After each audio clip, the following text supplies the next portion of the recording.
Well, let's talk about the book that your dad wrote, The Story of the Development of NWA TNA. It's one of two books that I read from your dad. I enjoyed both books, but this is really just sharing his journal. And we used it a lot in our early episodes here on the My World podcast. But this is around the time when that book comes out. Oh, And I wanted to know when you first read it, or I guess when you first heard he was doing it, if you read it, when you read it, and what your circle was saying about the book being released. so when I first heard when he was, and see, I don't know that when he was journaling that he had made up his mind he was going to publish it. I think that came later. I may be wrong, but I knew just, and I don't want to say just because of our relationship was rocky during this time, but just kind of overall, I was living it. So I didn't have a lot of interest in reading it. It never interested me because believe me, I lived every second of it. And we would have philosophical discussions. We would have family discussions. We would have all kinds of discussion that went around it. It was a very, very challenging time for the father-son relationship, no matter how you slice it and dice it. Working in the same family business is not easy, specifically wrestling, specifically the creative part of wrestling, because it is so subjective. And,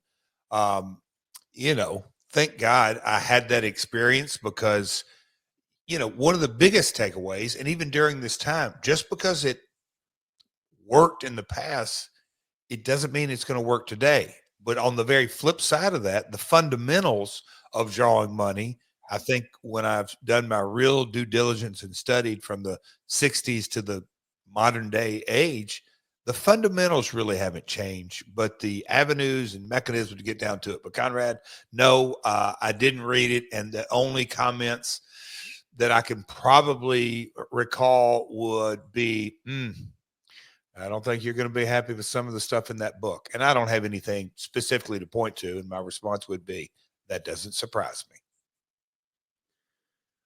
This creates a conversation in the newsletters at the time about where the finances are with TNA. And it's written, their estimates and from sources in the company that they've lost more money in the 2+ years than ECW did in 7 years of running a full house show schedule, and that Smoky Mountain would have lost in 30 years at the rate they were losing money.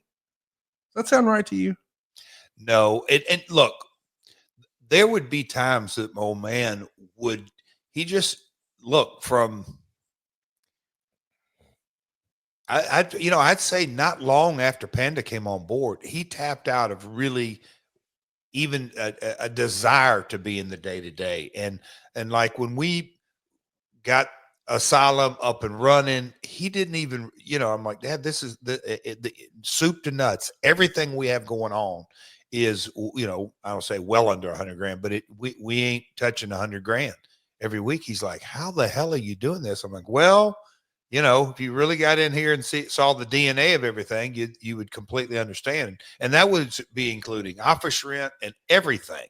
And so just the finances part of that book, he just didn't have the context. And I don't know that anybody that, and I didn't get completely what you said about ECW, but who really knew the ECW finances? Right.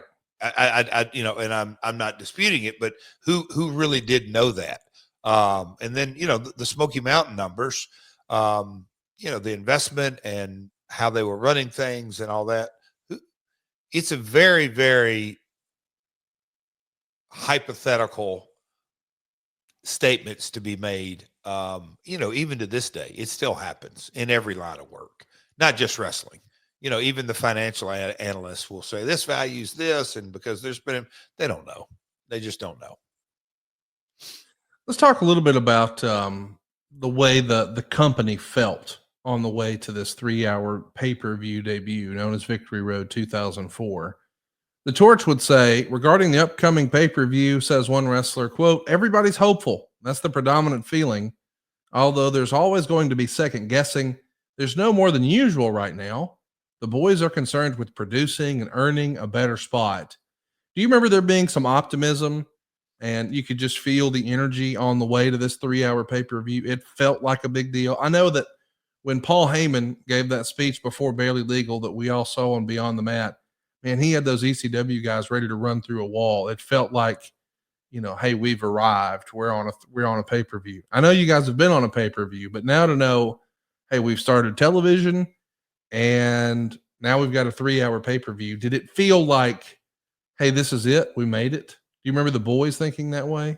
And see, I've never been, and people that know me and been backstage, I've never been one for big rah-rah speeches, but I have been really big on not just being optimistic, but hey guys, think things through and see a victory. I'm not talking about a 1, 2, 3, but have the vision of a great pay-per-view and of a great match and digging down and have passion.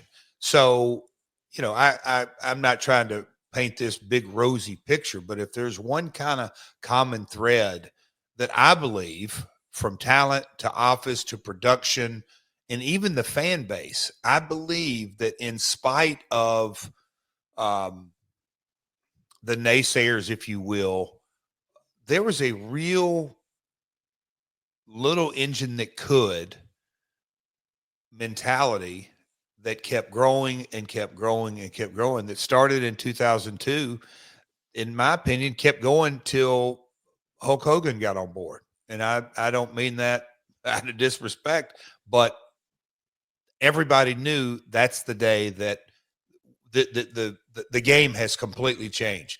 At that time, they didn't know for better or worse, but it had changed. So but to me, the running thread and going from the weekly to the monthly, yes, Conrad, there was I think an extreme sense of let's go do this, guys. Let's go, show the wrestling fan base that we can put on a 3 hour pay-per-view that kicks ass. Were you feeling the pressure to hit a certain number of pay-per-views? I mean, we heard the numbers that were bandied around earlier. Hey, if it's 10,000, if it's 12,000, if it's 20,000, if it's 30,000. Do you remember what your goal was? I know that when you were first getting going on weekly pay-per-views, you certainly had a number that you were hoping to hit. But now that we've reconciled what the realities are, since there is no more Jay Hossman, we've got a better relationship. We're on TV. We're excited about the 3 hour opportunity. Do you remember what the goal was? And do you remember what as long as it's not lower than blank? I mean, did it feel like there was a pressure to hit a minimum? So not just here's our goal, but we do not need it to go below this. So I believe we were really striving and hoping to, now again, by this point, let me give a little context. The numbers and how the pay-per-view industry was just not set up for weekly. And so, the buys, you get a check every month. And so you're getting checks that, there when we got in the middle of it, we were getting money and some of the pay-per-views could be 6 months old because of late payments and reconciling statements at individual cable companies and all that. So really trying to dial in, okay, our accounting is going to be done completely different and yada, yada, yada, yada. But Conrad, I think the number we used in the early days, it might have inched up, but $29.95, so basically $30. I think we were using about a $12. That was what we were going to get.